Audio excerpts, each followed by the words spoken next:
Most people think they fear being alone, but that's not the real problem. What they actually fear is the moment the noise stops and their own mind walks in. Solitude isn't the enemy, it's the mirror they've been avoiding. And until you learn to face that truth, you'll keep chasing people, distractions, and temporary highs that never solve anything. Let's change that. 1. Happiness collapses when it depends on anyone else. One of the most uncomfortable truths in Buddhism is this: any happiness that comes from someone else can be taken away by someone else. Most people don't want to admit that. They'd rather believe their joy comes from connection, love, or feeling understood. And sure, those things matter. But if your emotional stability rises and falls based on who texts you back, who approves of you, who gives you attention, or who stays in your life, you're not stable. You're surviving on borrowed energy. Buddhism calls this attachment, and it's the core of why most people struggle to feel happy alone. Attachment isn't love. Attachment is dependency. It's the belief that you need something outside yourself to feel complete, secure, or valuable. And the problem is brutally simple. Anything external is temporary. People change, they come and go. Their moods shift, their attention moves. If your inner world is tied to their presence or behavior, your peace will always be fragile. Most of us are trained to depend on others long before we ever understand what independence truly means. You get praised as a child for making people happy. You get validation from friends when you match their expectations. You get approval in relationships when you play the role someone wants you to play. Over time, your sense of worth becomes hooked into other people's reactions like a puppet on strings. So when you suddenly find yourself alone, the strings drop and you collapse with them. The Buddhist perspective cuts straight into the heart of this problem. It doesn't tell you to avoid people. It doesn't tell you to isolate yourself. It teaches you to stop clinging. Clinging is that mental grip that says, "I need you to feel okay." And as long as you cling, you're vulnerable. The second the person doesn't show up, doesn't respond, doesn't behave the way you expected, your entire emotional world takes a hit. That's not happiness. That's a hostage situation. Being happy alone begins with honesty, raw honesty. You have to look at the ways you've become dependent without sugarcoating it. Maybe you rely on someone's attention to feel attractive. Maybe you rely on someone's presence to feel safe. Maybe your self-worth only activates when someone else recognizes it. Maybe you constantly need people to distract you from your own thoughts because being with yourself feels uncomfortable or empty. These patterns aren't shameful. They're simply habits you never questioned. But if you don't call them out, you can't change them. Buddhism offers a simple diagnostic tool. Notice your emotional reactions. If someone pulls away and you panic, that's attachment. If someone doesn't give you what you hoped for and you feel rejected, that's attachment. If someone leaves and your whole sense of identity feels threatened, that's attachment. The mind wants to convince you that all these emotions mean the person is special or that the connection is deep. But more often, it just means you're dependent. The thing most people don't grasp is that attachment doesn't just cause pain when someone leaves. It causes pain the entire time they're present. The fear of losing them hangs over every interaction, even if you're not consciously aware of it. You monitor their mood, their tone, their distance. You adjust yourself to keep them satisfied. You perform, you adapt, you cling, and this constant tension erodes your inner peace long before any breakup or separation ever happens. So what does non-attachment actually look like? It's not emotional detachment. It's not coldness. It's not pretending you don't care. It's the ability to enjoy someone deeply without needing them to complete you. It's loving without clinging, connecting without gripping, caring without losing yourself. When your happiness comes from your own mind rather than someone else's presence, you become stable in a way that's impossible when you rely on others to keep you steady. Non-attachment means you can appreciate people, relationships, and experiences fully, but you're not devastated when they change.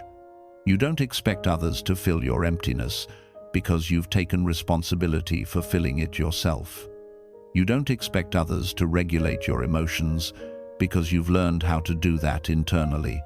You don't expect others to make you feel worthy because you've stopped negotiating your self-worth with the outside world. Learning to be happy alone is not a skill you pick up overnight. It's a process of unlearning. You have to unlearn the belief that your value comes from how others see you.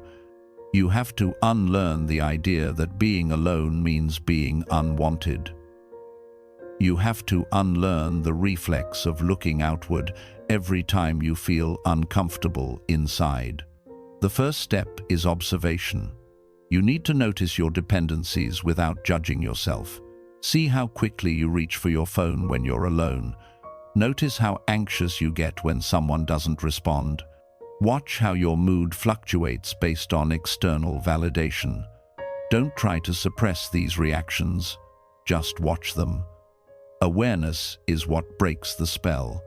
The second step is practice. Spend small amounts of intentional time alone, without using distractions to escape your thoughts. You don't have to meditate for hours. Start with 10 minutes of sitting quietly, breathing, watching the mind's discomfort without immediately running from it. Over time, you develop a kind of inner strength, an ability to sit with yourself without needing anything else to stabilize you. The third step is responsibility. You must take your happiness back from the world, not by force, but by clarity. If your joy depends on another person, it's not joy, it's insecurity dressed as connection. True happiness is internal. It comes from understanding yourself, managing your own mind, and building a stable foundation that people can add to but never control. When you stop outsourcing your emotional stability, something unexpected happens. Your relationships improve. Why? Because you're no longer grasping, you're no longer needy, you're no longer reacting from fear. You connect from strength rather than desperation, and, ironically, that makes you more capable of love, not less.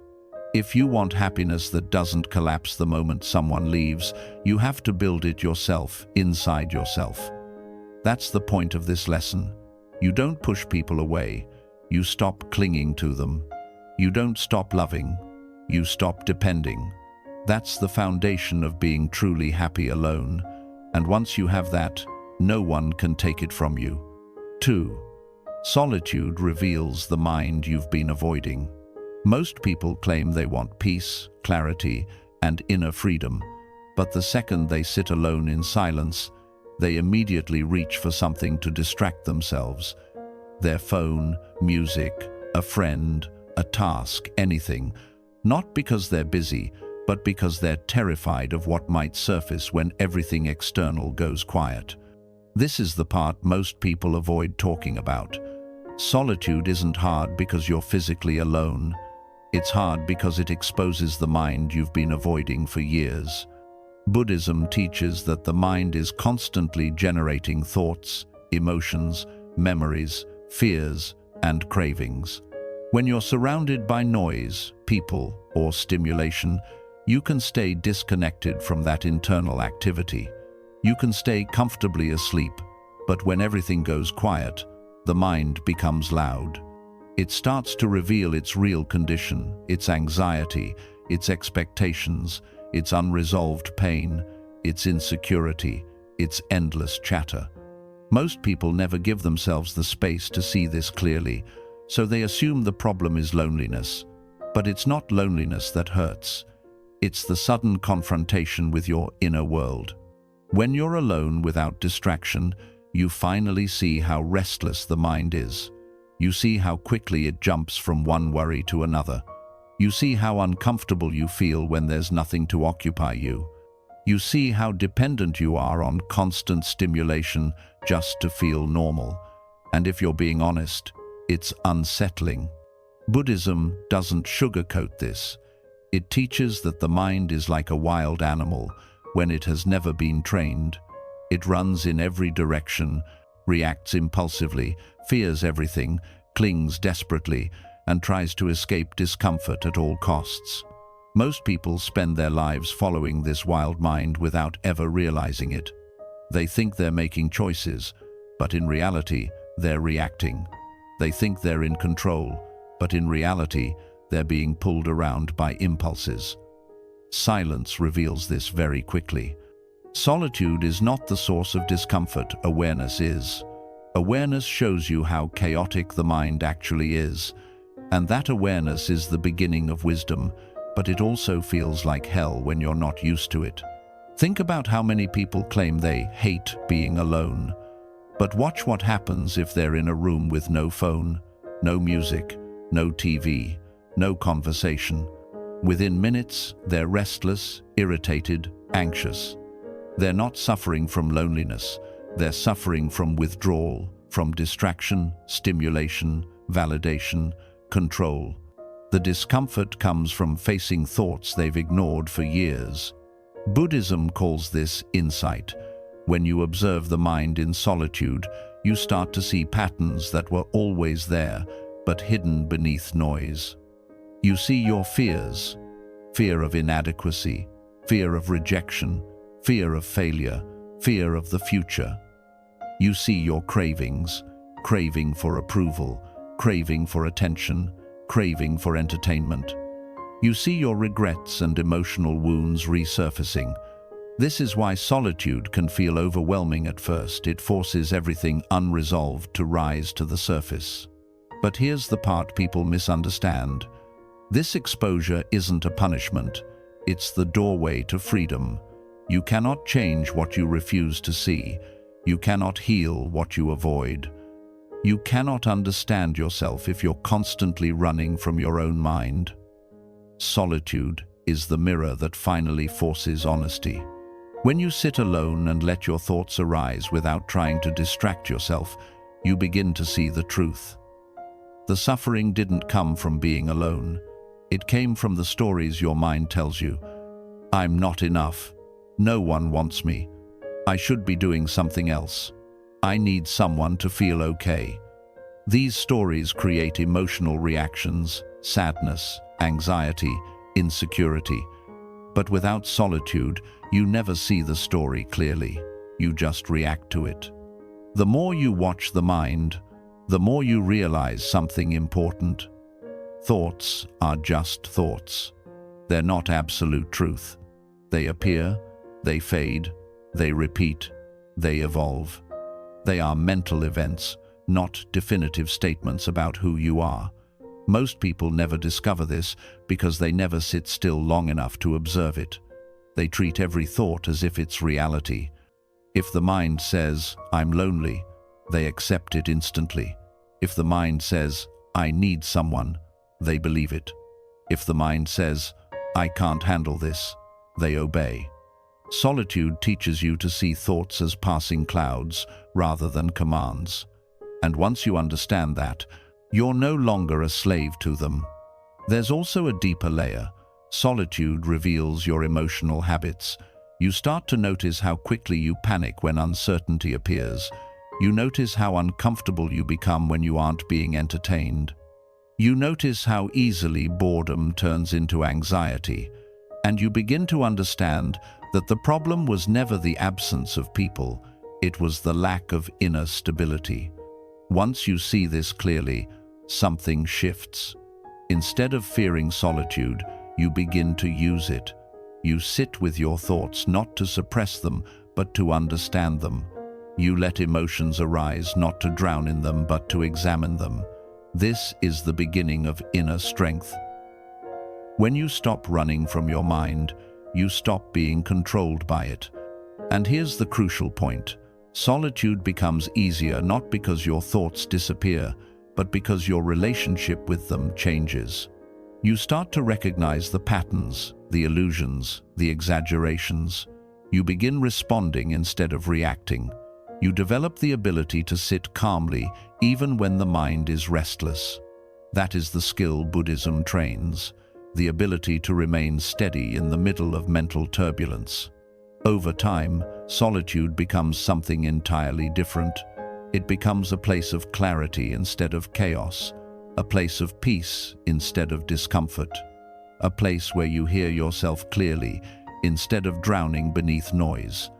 And once solitude becomes a source of insight, your entire emotional life changes. You no longer fear being alone because you're no longer afraid of your own mind. This is the deeper purpose of solitude in Buddhism. It's not isolation, it's not punishment, it's training. It's where you meet the truth of who you are without the mask you wear in public. It's where you uncover the patterns that keep you trapped. It's where you build the strength that makes real happiness possible. Solitude doesn't just reveal the mind, it transforms it. And once you learn to face your inner world without fear, you'll never be intimidated by being alone again. 3. Stop chasing stimulation and return to simple presence. One of the biggest reasons people can't be happy alone is because their mind is addicted to stimulation, not mildly accustomed addicted. They can't sit still for 5 seconds without reaching for something to distract them. Their attention span is shredded, their nervous system is constantly activated, and their baseline state is restless, not peaceful. They confuse movement with meaning, noise with progress, and constant stimulation with living a full life. Buddhism calls this restlessness a form of suffering. It doesn't feel like suffering because the world normalizes it, but the moment the stimulation stops, the truth shows up. You're not okay without it. The modern mind is a machine of craving for entertainment, craving for novelty, craving for validation, craving for something, anything to keep it from being still. When you're alone, the mind doesn't suddenly become quiet. It becomes louder. It starts demanding stimulation the same way an addict demands a fix. You might think you just feel bored, but boredom is actually withdrawal. It's the discomfort that arises when your mind doesn't get its usual dose of distraction, scrolling your phone, jumping between apps, checking notifications, listening to something in the background, planning the next thing, even thinking obsessively. These aren't random habits, they're symptoms of a mind that has forgotten how to rest in itself. And when the mind loses that ability, solitude becomes torture instead of peace. Buddhism is brutally clear about this. Constant craving is constant suffering. The moment your happiness depends on the next hit of stimulation, you guarantee you'll never feel satisfied for long. You'll always need more. More noise, more input, more activity, more people, more everything. And this endless reaching pulls you away from the present moment where peace actually exists. When you chase stimulation, you're not living, you're running. Running from silence, running from discomfort, running from self-awareness, running from the present moment. And the more you run, the more powerless you become. You start living reactively, not intentionally. Your attention is scattered, your energy is drained, and your ability to enjoy anything deeply collapses. Presence, the capacity to be fully here, becomes impossible when your mind is constantly leaning toward the next thing. That's why people feel empty when they're alone. Not because solitude is empty, but because their mind is too overstimulated to experience anything subtle. Presence isn't loud, it isn't flashy, it isn't dramatic, it's simple. And the modern mind is so conditioned to overstimulation that simplicity feels boring, even threatening. Buddhism teaches that happiness isn't found in intensity, it's found in awareness. When you stop chasing stimulation and allow yourself to exist fully in the present moment, you rediscover a type of contentment that doesn't depend on anything external. It's calm, steady, and grounded. It doesn't need entertainment, attention, or excitement to survive. But to access that, you need to understand why the mind chases stimulation so relentlessly. At its core, the mind is afraid of stillness, because stillness exposes whatever is unresolved. If you stop moving, thinking, scrolling, consuming what's left, your real emotional state, your real fears, your real inner dialogue, instead of confronting that, the mind floods itself with activity to avoid feeling what's underneath. This avoidance creates a loop. Discomfort arises, is greater than distraction suppresses. It is greater than silence returns, is greater than discomfort resurfaces. Repeat. You mistake this cycle for loneliness or boredom, but the real issue is that you've never learned how to simply be present. Presence is not complicated. It's the simplest thing in the world. But simplicity is difficult when your mind is addicted to complexity. To return to presence, you have to stop feeding the addiction, not by force, not by guilt, but by recognition. You have to see clearly how stimulation pulls you away from yourself. You'll notice something interesting once you do. The more stimulation you chase, the less satisfaction you feel. It's a law of diminishing returns. The more noise you consume, the less peace you experience. The more distracted you are, the less clarity you have. Stimulation keeps the mind hungry. Presence feeds it. This is why solitude is such a powerful training ground. When you're alone, you have the opportunity to break the cycle, but you have to approach it consciously. Don't try to eliminate all stimulation at once. Start by observing the impulse to reach for your phone. Notice the discomfort that arises when you don't immediately react to that impulse. Observe the mind wanting to escape the present moment. This observation alone weakens the habit. Then, practice being fully present with simple things. Sit and breathe. Listen to the sounds around you without judging them. Feel your body relaxing. Drink a cup of tea without rushing. Walk without headphones and actually pay attention to your surroundings. These aren't small tasks. They're retraining your nervous system to settle, to slow down, to exist without needing constant input. When you learn to be present, solitude stops feeling like emptiness. It becomes richness. The mind stops demanding stimulation because it discovers something far more satisfying: awareness itself. Awareness doesn't require anything outside of you. It doesn't depend on circumstances. It doesn't fade when people leave. It doesn't collapse when plans fall apart. It's stable, accessible, and deeply nourishing. And that's the entire point. When you return to presence, you discover that peace doesn't come from stimulation. It comes from the absence of it. Not a dead, blank silence, but a vivid, grounded aliveness. A state where you're fully awake, not distracted. Fully here, not escaping. Fully yourself, not fragmented. Once you taste this kind of presence, stimulation loses its power. You enjoy it when it's there, but you don't crave it. You can sit alone in a quiet room and feel completely at ease.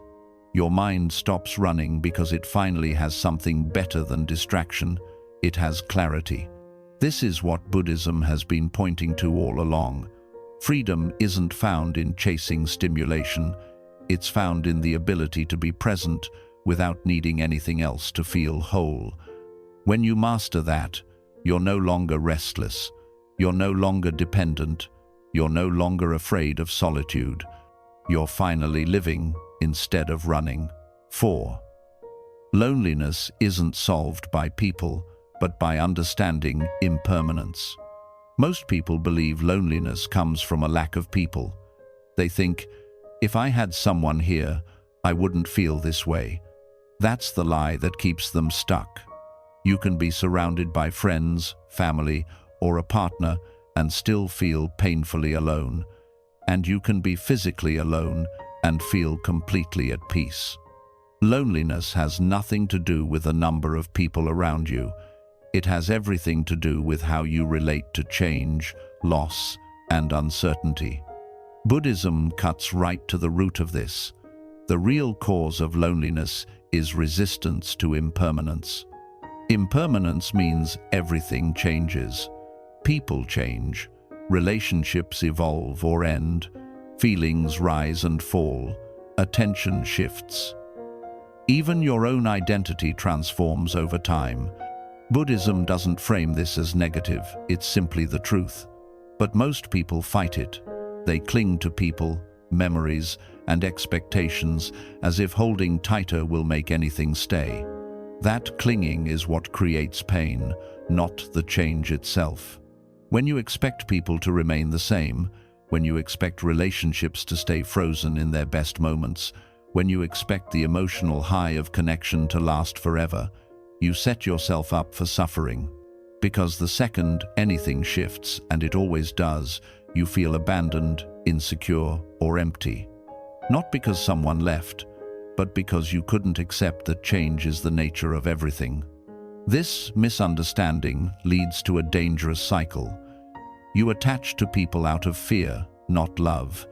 You rely on them to keep your emotional world stable. You expect them to fill voids that have nothing to do with them. You turn relationships into lifelines, and when they inevitably change or end, you collapse. But the collapse doesn't come from the loss, it comes from the illusion that anything external could ever be permanent. Buddhism teaches that suffering arises from clinging to what is temporary, not because temporary things are bad, but because you try to make them something they can never be. People are not possessions, they are experiences. They enter your life, they shape you, and eventually they move or evolve. When you cling, you fight the truth. When you accept impermanence, you move with the truth instead of being crushed by it. Loneliness often appears not when someone leaves, but when the illusion of permanence breaks. Someone doesn't text you the same way anymore, and suddenly you spiral. A friend grows distant, and you feel rejected. A relationship shifts, and it feels like your emotional foundation has been pulled out from under you. But what actually happened? Reality simply changed form, just like it always does. The pain comes from your expectation that it wouldn't. The moment you understand impermanence, not intellectually, but emotionally, you stop depending on people to stabilize you. You stop expecting others to be permanent solutions to temporary inner discomfort. You stop clinging to them out of fear.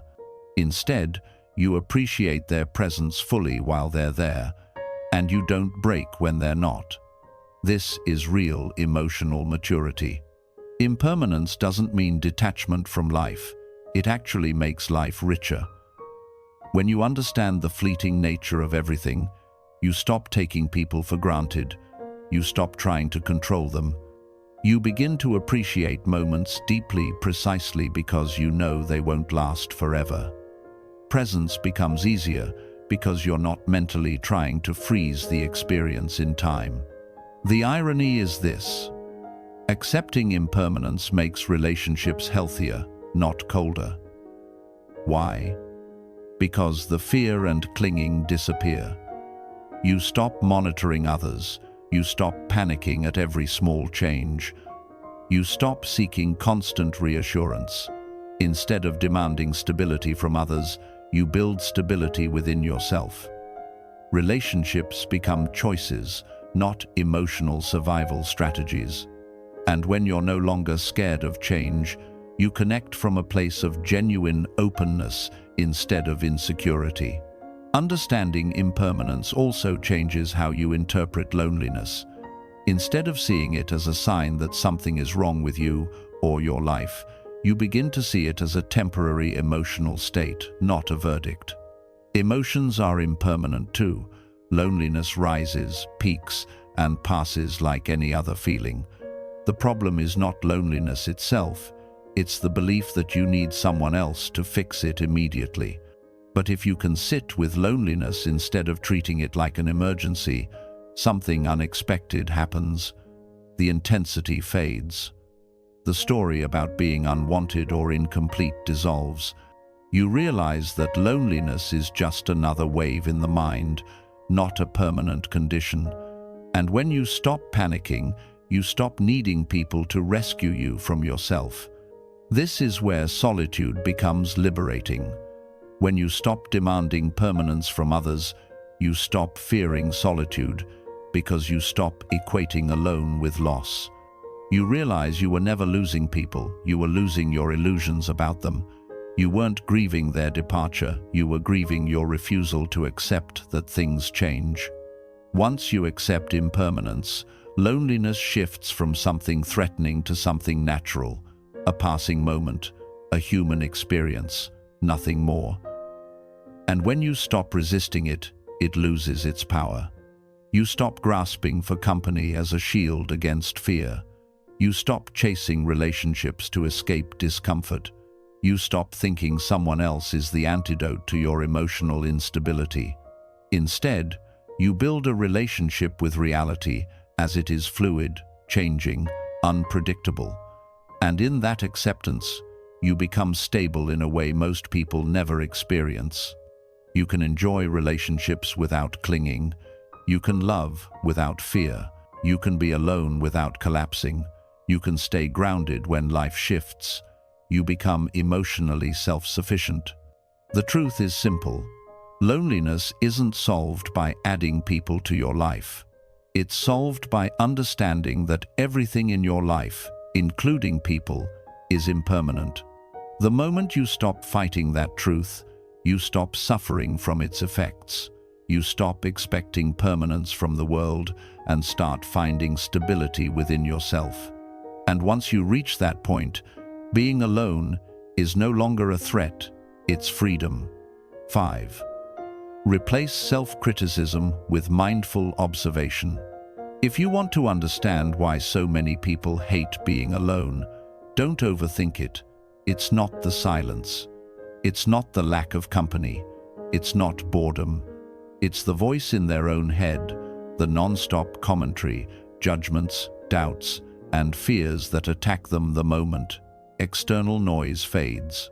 The truth is harsh. For many people, solitude feels painful because their inner dialogue is toxic. It's like being locked in a room with a critic who never stops talking. Buddhism doesn't tell you to love yourself or repeat affirmations. It cuts deeper. It tells you that the problem isn't that you're too harsh. The problem is that you believe every thought your mind throws at you. You don't see your thoughts as mental events. You see them as truth. And when your own mind becomes the authority you never question, you're guaranteed to suffer. Most people assume self-criticism is who they are. They think the voice that insults them, doubts them, or shames them is somehow their authentic self. It's not. It's just conditioning old memories, fears, past experiences, insecurities, and learned patterns that replay automatically. The mind recycles these thoughts because that's what it knows, not because they're true. Here's the dangerous part. When you're constantly surrounded by people or distractions, you never have to face this inner critic directly. You drown it out with noise, attention, or activity. But when you're alone, there's nothing left to distract you from yourself. The critic becomes loud. It hits you with everything you've been running from. That's why solitude feels unbearable. Toxic mental habits rise to the surface. Buddhism offers a powerful solution, but it requires honesty and discipline, mindful observation. This doesn't mean thinking positive or suppressing negativity. It means learning to see your thoughts without reacting to them, believing them, or identifying with them. It means understanding that your thoughts are not you. They are mental events that come and go like weather patterns, and once you observe them, instead of obeying them, they lose their power. Let's break this down brutally clearly. When you're alone and a harsh thought appears, "I'm not good enough. I'm wasting my life. Nobody cares about me. I'll always be alone," you usually react in one of two ways. Either you believe the thought instantly, or you fight it, which ironically gives it even more energy. Both reactions trap you. One reinforces the thought, the other strengthens its presence. Mindful observation introduces a third option. You simply watch the thought arise without judgment. You see it like a cloud passing in the sky. You don't argue with it. You don't accept it. You don't engage with it. You let it appear, exist for a moment, and disappear on its own. This is the skill the mind hates at first because it removes the drama it feeds on. But if you practice it long enough, the critic stops being an authority and becomes background noise. The reason this skill matters for happiness alone is simple. You cannot feel peace in solitude if your mind is attacking you, and you cannot silence the mind by force. You silence it by refusing to fuel it. When you observe thoughts without reacting, the mind eventually learns there's no reward in producing the same self-destructive chatter. It slows down, it softens, it becomes less hostile. This isn't magic, it's conditioning. The mind adapts to whatever you reinforce. If you panic every time a negative thought appears, the mind learns that negativity gets attention. If you drown the thought out with distractions, the mind learns that silence is dangerous. But if you stay present and simply observe the thought without emotional reaction, the mind learns that the old patterns no longer work. Slowly, the critic weakens. There's another brutal truth. The critic inside you probably didn't come from you. It came from people who judged you, neglected you, pressured you, or made you feel like you weren't enough. The mind internalized their voices and turned them into your own. And now you think it's you being harsh on yourself. It's not. You're repeating someone else's script without realizing it. Mindful observation lets you separate yourself from that script. When you watch your thoughts as thoughts, not facts, you begin to recognize patterns. You start to see how predictable the critic is. You start to notice that it repeats the same lines, the same fears, the same insecurities. And that's when you stop taking it seriously. It's like seeing the strings of a magic trick. The illusion fades. This shift is what makes solitude peaceful instead of painful. Once you see that the mind's voice isn't absolute truth, you stop being afraid of being alone with it. You start to see solitude as the place where you can hear yourself clearly, not the critic, but the deeper awareness beneath it. That awareness is calm, stable, and free of judgment. It's the part of you that watches thoughts instead of drowning in them. But let's be clear, this isn't easy. The first stage of mindful observation feels uncomfortable because you're confronting thoughts you've avoided for years. You might feel guilt, fear, shame, or anxiety. That's normal. You're finally seeing the mental habits that have been controlling you. Don't confuse discomfort with failure. Discomfort means you're doing the work. With practice, something powerful happens. You stop reacting to every thought like it's an emergency. The mind becomes quieter. The critic becomes less convincing. You gain distance.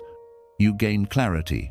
And once the inner critic loses its authority, solitude becomes a sanctuary, not a threat. Being happy alone isn't about constantly feeling good. It's about no longer being controlled by your own mind. Mindful observation gives you that power. It transforms the experience of solitude from a battlefield into a training ground. You learn to sit with yourself without fear. You learn to hear your thoughts without collapsing. You learn to recognize the difference between mental noise and truth. When self-criticism loses its grip, you finally discover what solitude actually feels like. Not empty, not lonely, peaceful, clear, familiar. And that's when you realize that you never hated being alone. You hated being trapped in a mind you didn't know how to handle. Once you master that, Solitude becomes freedom, not punishment. This is the real purpose of Lesson 5. Stop fighting your mind and start understanding it. Replace self-criticism with observation. Replace reaction with awareness. Replace identification with clarity. That's how you build an inner environment you're not afraid to be alone with. And once you achieve that, nobody, not even your past, can take your peace from you. 6. Build inner stability through disciplined practice. Most people want inner peace the same way they want abs. They love the idea, but they hate the discipline. They want calm minds without training their minds. They want emotional stability without doing anything that actually builds stability. They want to feel better without changing the habits that keep them anxious and reactive. Here's the reality Buddhism doesn't sugarcoat. You do not rise to the level of your desires. You fall to the level of your practice. Wanting peace means nothing if your daily habits produce chaos. Stability isn't a feeling you wait for, it's a skill you build. And like any skill, it demands repetition, consistency, and patience. You don't become peaceful, you train your mind into it. Most people think they're broken because they can't sit still, or they feel restless when they're alone. They assume calm people are born different. They're not. Calm people have trained their minds. Restless people haven't. That's the only difference. Solitude reveals the truth. The untrained mind is unstable. It jumps from thought to thought, craving stimulation, reacting to every feeling, amplifying every fear. If you never practice steadying it, it stays chaotic. That chaos shows up every time you're alone. So when people ask, "Why can't I be happy alone?" the honest answer is, your mind has never learned how. Buddhism treats meditation and awareness practices the way athletes treat strength training, as essential, not optional. If you want a mind that doesn't attack you when you're alone, you need to train it. 10 minutes of deliberate practice every day will do more for your inner world than years of wishing things were different. Let's be brutally clear about what practice actually means. It's not sitting on a cushion pretending to be peaceful. It's not trying to force your mind to be quiet. It's not chasing some mystical state. Real practice is uncomfortable. It's repetitive. It exposes all your mental habits. It shows you how noisy your mind really is. And it forces you to face the truth that you're not in control of your thoughts, at least not yet. When you sit in silence and simply watch the breath, the mind rebels. It gets bored, restless, irritated. It throws thoughts at you to pull you away. It tells you this is pointless. It tells you you're wasting time. It floods you with memories, worries, cravings. That resistance isn't a sign you're doing it wrong. It's a sign you're finally seeing how untrained your mind has been all along. Most people quit right there because they mistake discomfort for failure. But discomfort is the training. Just like lifting weights, the moment of resistance is exactly where strength is built. Watching the mind wander and gently returning it to the breath rewires your entire nervous system. Every time you bring your attention back, you're teaching the mind a new pattern. Stay. Don't run. People underestimate how transformative this actually is. When you train your attention to return to the present moment again and again, you break the habit of being pulled around by every thought. You learn to respond instead of react. You learn to stay grounded even when your mind is noisy. You learn to hold stillness even when discomfort rises. This translates directly into your ability to be happy alone. When your mind becomes steadier, solitude stops feeling threatening. There's no fight happening in your head. There's no chaos, no panic, no craving for escape. You feel safe in yourself. You feel anchored.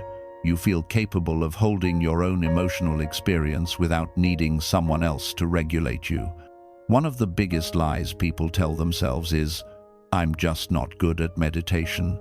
That's not a truth, that's an excuse. Nobody is good at meditation. The mind has no natural interest in stillness. It prefers stimulation and control. Meditation is where you train it to do something it was never taught to do. Stay. The word discipline makes people uncomfortable, but without it, your mind will never become your ally. You'll always feel like you're battling your own thoughts. Discipline doesn't mean forcing perfection. It means showing up consistently, even when you don't feel like it. 10 minutes a day is enough, but it has to be every day. Not when you're in the mood, not when life is comfortable, especially when life is uncomfortable. Through disciplined practice, something profound happens. The mind becomes less reactive, thoughts lose their intensity, emotional storms pass faster. You stop believing every fear that pops up. You stop chasing every craving. You become capable of observing your inner world without being overwhelmed by it. That's inner stability, and you can't fake it. This stability doesn't just help in solitude, it transforms your entire life. You become less anxious in relationships because you're not depending on others to emotionally stabilize you. You become less affected by external chaos because your internal world is steady. You stop panicking over uncertainty because your mind has learned how to sit with discomfort. You stop reaching for distractions because you no longer need escape. Solitude becomes natural rather than stressful. And here's the part people underestimate. Disciplined inner practice makes you more alive, not less. When your mind stops racing, you start noticing everything you've been missing: your breath, your senses, the world around you, the richness of the present moment. Most people are so overstimulated that they're numb. Practice wakes you up. A steady mind is a superpower. It can sit alone peacefully. It can navigate relationships without fear. It can handle emotions without collapsing. It can see reality clearly instead of through the lens of old trauma or constant craving. That clarity is what Buddhism calls freedom. Inner stability is not a gift you receive. It's a skill you build. And if you don't build it, solitude will always feel unstable, because the instability was never coming from being alone. It was coming from the untrained mind you were alone with. Practice is the solution, not occasionally, not when convenient. Daily, consistently, even reluctantly. That's how you transform the mind from something that torments you into something that supports you. That's how you become someone who doesn't collapse the second external life gets quiet. You don't need perfect practice. You just need consistent practice. And if you commit to that, even in small amounts, you'll build a level of inner strength that makes being alone not just bearable, but deeply peaceful. This is the essence of Lesson 6. Peace isn't found, it's trained. Stability isn't discovered, it's built. The mind doesn't calm itself, you calm it through practice. And once you've built that foundation, solitude becomes the easiest place in the world to be. 7. Shift from seeking meaning to living it directly. Most people walk around with a constant, gnawing sense that something is missing. They can't sit still. They can't enjoy the moment. They always feel like they're supposed to be doing something else, becoming someone else, achieving something else. This constant reaching creates a quiet panic, the feeling that your life only matters if there's a next step, a next goal, a next person, a next high, a next purpose. And that's exactly why so many people can't be happy alone. When your sense of meaning depends on chasing something in the future, the present moment always feels empty. Sitting alone with yourself feels pointless because your mind has been trained to believe that meaning comes from external pursuit. Buddhism dismantles that illusion from the ground up. It teaches that meaning is not something you chase, It's something you experience directly when you stop running. Meaning isn't hidden in the future. It's right here, buried under layers of distraction, craving, and mental noise. But most people never experience meaning directly because they never stop grasping for it. If you're constantly seeking meaning, you won't find it. The search itself is the obstacle. Let's break this down clearly. From childhood, you were trained to believe that meaning comes from achievement, validation, status, relationships, or some grand mission. You were taught that you must earn your worth. You were taught that life is a ladder and your value depends on how high you climb. So naturally, when you're alone, you feel like nothing meaningful is happening. You feel like you're wasting time. You feel like you should be doing more, becoming more, proving more. This mindset guarantees dissatisfaction. No matter what you achieve or who you meet or what you accumulate, your mind will shift the goalpost. You'll always feel behind, always feel like your life isn't enough yet. And solitude becomes unbearable because it exposes that internal sense of insufficiency. Buddhism takes a completely different approach. It teaches that meaning is not something out there. Meaning is the quality of your attention, not the circumstances you're in. Meaning arises when you're fully present, fully awake to the moment you're living right now, not mentally escaping into the future or drowning in the past. Meaning is an experience, not an accomplishment. This is why monks can sit in silence for hours and feel complete. They're not achieving anything externally, they're simply present. And presence is the most meaningful state a human being can experience. But here's the problem. Most people have never tasted genuine presence. They don't know how rich it is because their minds are so used to distraction, stimulation, and chasing the next thing. When you're always trying to get somewhere else, you're never actually here, and meaning cannot exist anywhere but here. Solitude brings this truth into the light. When you're alone with no one to impress, no performance to give, nothing to chase, you're forced to confront the emptiness created by your constant seeking. You suddenly realize that you've been looking for meaning everywhere, except the one place it actually exists, in your direct experience of the present moment. The mind will panic at first. It will say, "This is pointless." It will say, "You should be doing something productive." It will say, "There must be more than this." That voice is not wisdom. It's conditioning. It's the part of you that has been taught to chase meaning in external accomplishments because it never learned how to experience meaning internally. Once you stop chasing meaning and start experiencing the moment, everything shifts. You begin noticing small things that were invisible before: the breath, sensation, quiet, clarity, awareness, the subtle simplicity of being alive. These are not insignificant. They are the foundation of inner fulfillment. When you're fully present, even the simplest moment feels rich, grounded, and complete. That's what real meaning feels like. And here's a brutal truth most people never realize. Chasing meaning is just another form of craving. It's a subtle addiction. It creates the illusion that something is missing when nothing is missing. It prevents you from actually living. You become a seeker instead of a participant, a chaser instead of an experiencer, a thinker instead of a being. Buddhism teaches that when you stop grasping, meaning reveals itself. Not as some grand purpose, not as a cosmic mission, but as the sheer clarity of existing fully in this moment. When the mind stops insisting that life should be different, you finally experience life as it is. And that experience is naturally meaningful because it's real, unfiltered, and immediate. This shift is what makes solitude powerful.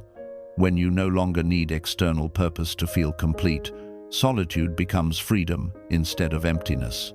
You realize that meaning isn't something you get from others. It's something you bring to each moment through your awareness. And here's the deeper layer. When you live with presence instead of seeking meaning, your relationships improve, your work becomes more authentic, and your life becomes more aligned. Not because you're chasing meaning more effectively, but because you're finally living from a stable, grounded inner state. Meaning flows naturally from presence. It doesn't need to be hunted down. The biggest misunderstanding people have is thinking that they must figure out their purpose before they can feel whole. Buddhism flips that upside down. Wholeness comes first. Purpose is just an expression of awareness, not a requirement for it. When you live with presence, what matters becomes obvious without forcing it. What doesn't matter falls away naturally. You stop living in mental confusion and start living with clarity. Meaning stops being something you seek and becomes something you embody. This is the heart of Lesson 7. The moment you stop chasing meaning, you start living it. The moment you stop grasping for the future, you start experiencing your life directly. The moment you stop looking for someone or something to complete your story, you realize the story was never the point awareness is. Happiness alone becomes effortless once you stop believing the lie that meaning comes from outside of you. Meaning is not external, it's internal, it's experiential. It's the quality of attention you bring to your own life. And once you understand that, you're no longer restless. You're no longer searching. You're no longer afraid of solitude. You're finally living. 8. Stop negotiating your worth with the outside world. If you want the brutal truth about why people fall apart when they're alone, here it is. They've outsourced their self-worth to the world. Every compliment, every reaction, every crumb of validation becomes a measurement of whether they're enough. Every silence, every lack of attention, every moment of being ignored becomes evidence that they're not. It's a miserable way to live, and it guarantees you'll never feel happy alone, because solitude exposes the fact that you've built your identity on external feedback. When no one is watching you, complimenting you, texting you, approving you, or responding to you, you're left with the raw question you've been avoiding. Who are you without an audience? Most people don't like the answer, not because they're empty, but because they've never taken responsibility for their own self-worth. They've let the world define it for them. And if you let the world define your worth, the world will destroy it. Buddhism cuts this at the root. It teaches that your worth isn't something you earn, it's something you recognize. But you can't recognize it as long as you're constantly evaluating yourself through the lens of external approval. That's why being alone feels threatening. Solitude removes the mirrors you've been using to see yourself. Let's break this down with clarity. From childhood, you were trained to treat self-worth like a scoreboard. Good grades mean you're worthy. Compliments mean you're worthy. Being liked means you're worthy. Being chosen means you're worthy. You were conditioned to believe that your value increases or decreases based on how the world responds to you. This training turns you into someone who can't tolerate internal silence. You constantly check for signals. Who texted? Who watched my story? Who praised me? Who noticed me? Who wants me? And when the signals aren't there, your self-worth collapses. Not because you lost anything real, but because you were depending on something fragile in the first place. Here's the hard truth. Anytime your sense of worth depends on someone else's reaction, you're not living, you're performing. You become a shapeshifter, adjusting your personality, your opinions, your appearance, your behavior to fit what you think the world wants from you. It looks like connection, but it's actually fear. Fear of being unseen. Fear of being unchosen. Fear of not being enough. Solitude destroys the performance. That's why it terrifies people. When you're alone, there's no one left to impress, no one left to validate you, no one left to reflect a version of yourself you can cling to. You're forced to face the truth. You never built your self-worth from the inside. Buddhism teaches that this is the root of suffering, not the absence of others, but the absence of a stable self built on internal understanding. When your worth is internal, solitude feels clean, peaceful, grounded. When your worth is external, solitude feels like death. So, how do you build internal worth? Not through affirmations, not through pretending to love yourself, and not through forcing confidence. Internal worth is built through knowing yourself directly without the distortions of ego, fear, or external opinion. And that requires two things: awareness and responsibility.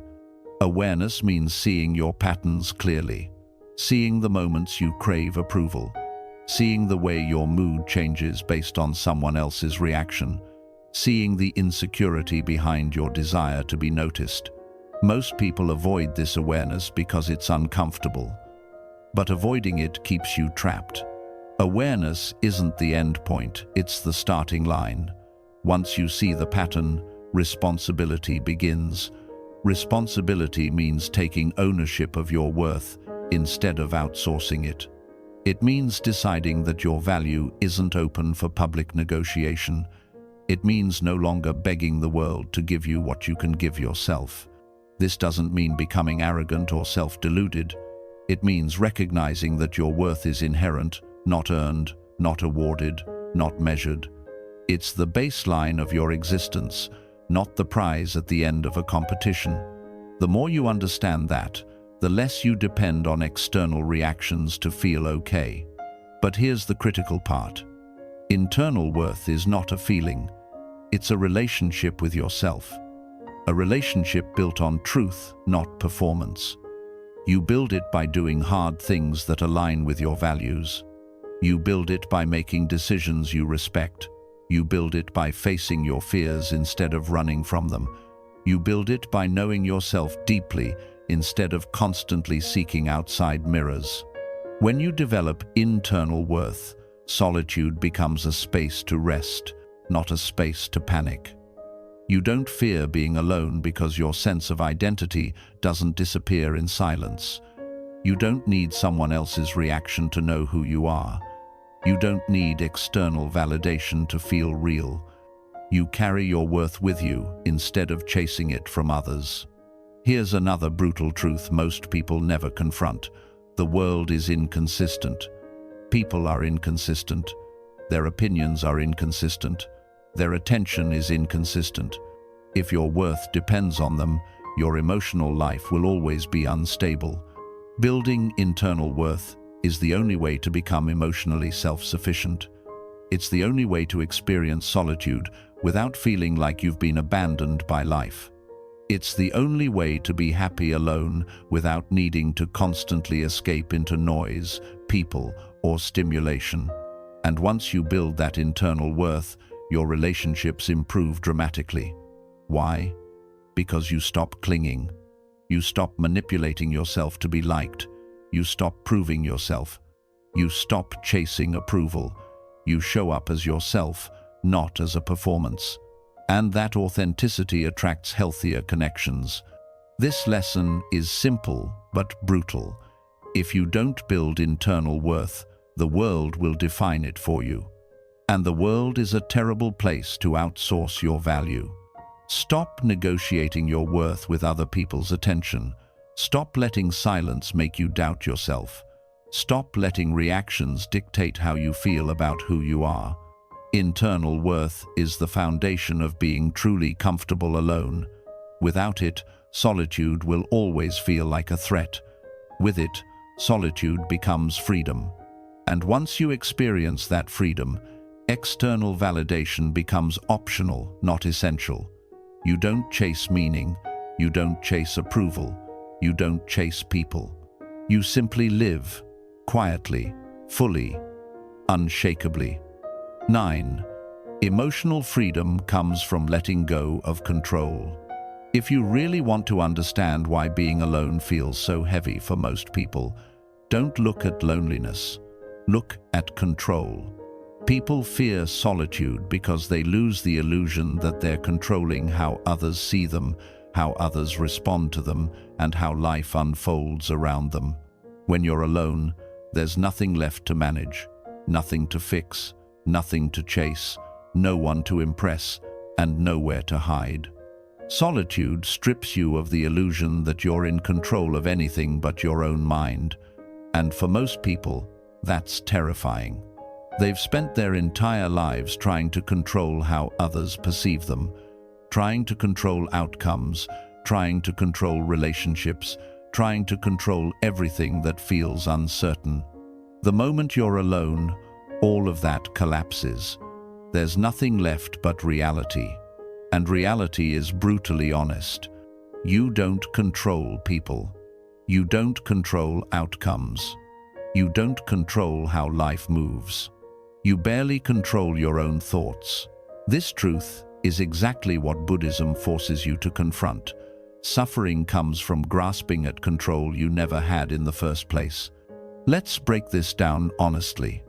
Most people cling to control because they believe it keeps them safe.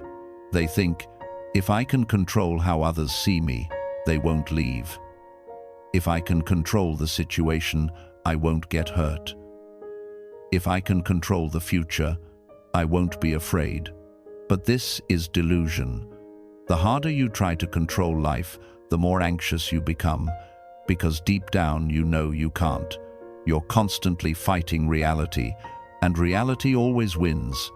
When you're alone, that fight becomes obvious. There's no one there to distract you from the truth.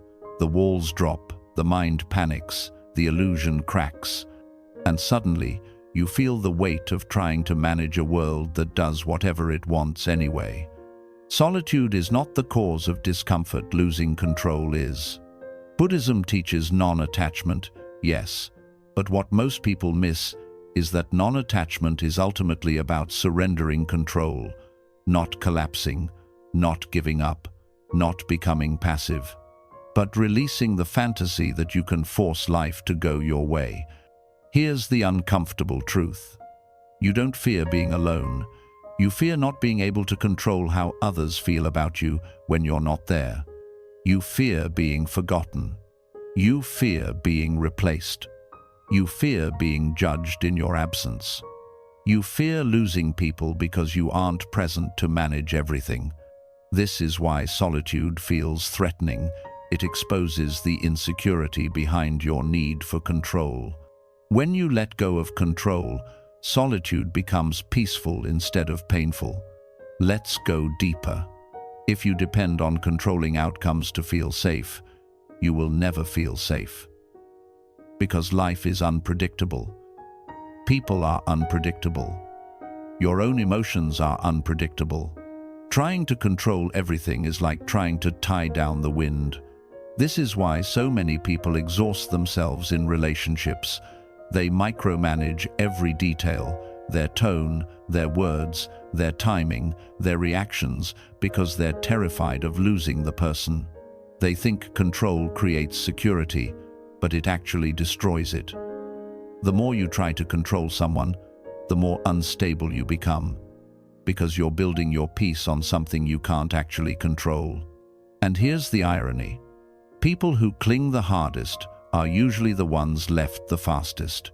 Not because they're unlovable, but because clinging suffocates connection. Nobody thrives when they're being managed. Solitude reveals this clearly. When you're alone, you can't manipulate anything. You can't adjust your personality. You can't chase reassurance. You can't fix how someone sees you. You can't control the narrative.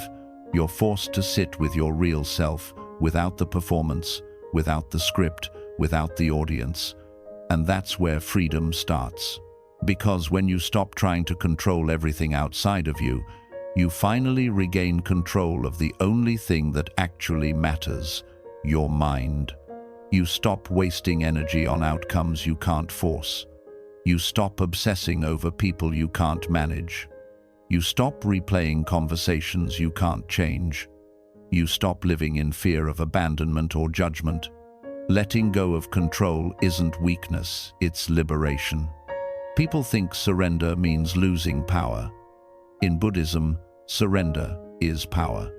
Because the moment you stop fighting reality, you stop suffering. You accept people as they are, not as you want them to be. You accept situations as they are, not as you imagine them. You accept life as it unfolds, without constantly trying to rewrite it. This creates emotional freedom not because life suddenly becomes easy or predictable, but because you stop resenting it for being unpredictable. Here's another hard truth. Emotional control isn't about managing the world, it's about managing your reactions. When someone leaves, you don't collapse. When someone pulls away, you don't chase. When life changes, you don't break. When plans fall apart, you don't panic. You stay grounded because you're not leaning on external circumstances for stability. This kind of emotional independence makes solitude effortless. When you no longer cling to controlling everything outside you, solitude stops feeling like nothing is happening. It becomes a space where the noise ends, the pressure disappears, and the mind can breathe. You start to see solitude not as a threat, but as a refuge. Here's the final piece most people never understand. Letting go of control is not giving up. It's giving up the delusion of control. When you stop clinging, you become more present. When you stop forcing outcomes, you make better decisions. When you stop managing people, you build healthier relationships. When you stop controlling life, you finally participate in it. And that's the point of this lesson. The reason you can't be happy alone isn't because solitude is empty, it's because you've spent your whole life clinging to control. When you let go, even a quiet moment feels full. Even a simple breath feels enough. Even your own company feels natural. Emotional freedom is born the moment you stop fighting reality and start living in it. When you release control, you don't lose stability, you gain it. And solitude, instead of being a place where everything falls apart, becomes the place where you finally come together. If there's one truth running through every lesson you've heard, it's this: you're not suffering because you're alone. You're suffering because of the way your untrained mind reacts to being alone. Solitude isn't the enemy. Loneliness isn't a curse. Silence isn't a threat.